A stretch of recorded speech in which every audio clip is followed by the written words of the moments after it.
आता दीपक भाऊ केदार यांचा सत्कार भीम क्रांती वरोड बंगाल येथील नागरिक करतील अशी त्यांना विनंती करतो. आपण सुकवलं आपण बाहेर मी तुला दिसू राहिलो का?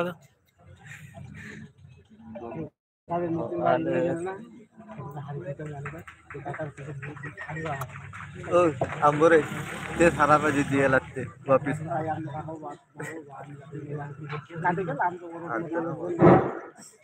दशरथ भाऊ बोळके हे प्रशांत भाऊचा सत्कार करतील अशी मी त्यांना विनंती करतो.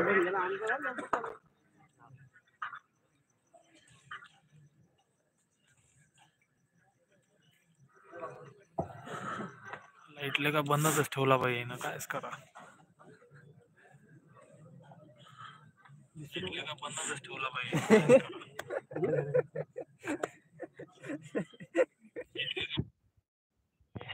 काय करा सांग.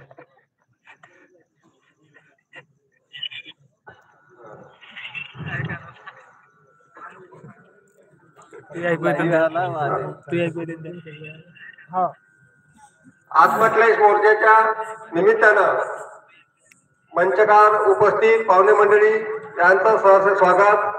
आणि या कार्यक्रमाला संबोधित करताना ज्येष्ठ पत्रकार भाऊ भोजने हे आपलं मार्गदर्शन करतील अशी मी त्यांना विनंती करतो.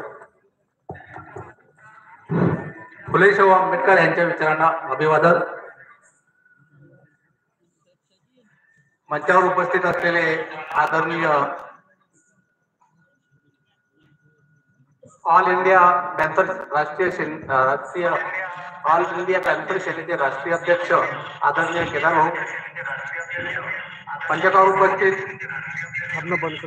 आपल्या तालुक्यात एक झंझावाती शेतकऱ्याचं नेतृत्व करणारा प्रशांत डिक्कर, त्याचे सर्व सोबती मी वेळ जास्त घेणार नाही आणि बरेचशा लोकांचे नावं मला काही पाठ नाही, त्याच्यामुळे काही लोकांवर अन्याय होईल म्हणून मी नाव आटोपते घेतो. आणि आपण सर्व गावकरी मित्रांनो, शेतकरी मित्रांनो, गेल्या 4-5 वर्षापासून मी शेतकऱ्याचं दुखणं म्हणून मी स्वतः शेती राबायला सुरुवात केली हे प्रशांत भाऊ यांना माहित आहे. पूर्वी मला असं वाटायचं की हे लोक शेती करतात, अडचणीत कसे येतात, अडचणीत येत असतील तर मग यांनी शेती विकावी, ज्याला चालवायची असेल तो घेईल. परंतु 5 वर्षात मी जवळपास केदार भाऊ 5 वर्षात मी शेती 5 वर्ष पूर्ण झाले शेती करताना. आणि अशा माझ्या घरच्या लोकांचे रिटायरमेंटचे जे पैसे होते जवळपास 20 लाख रुपये मी त्या शेतीत खर्च केले आणि 0 बजेट मध्ये आलो. हे वास्तव आहे. आज ते दुखणं ह्या स्टेजवर सांगण्याचं मतदार आहे की शेतकऱ्याला खरोखरच जे उत्पन्न मिळते तो उत्पन्न चांगलं काढते.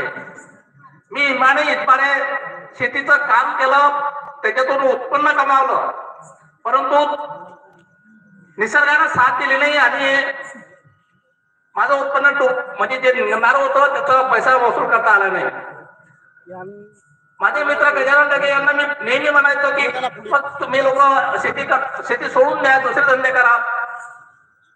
जेव्हा माझ्यावर पूर्ण टाइम आला तर गजानन ढगे सारखा माणूस मला म्हणते की भाऊ आता कसं वाटते.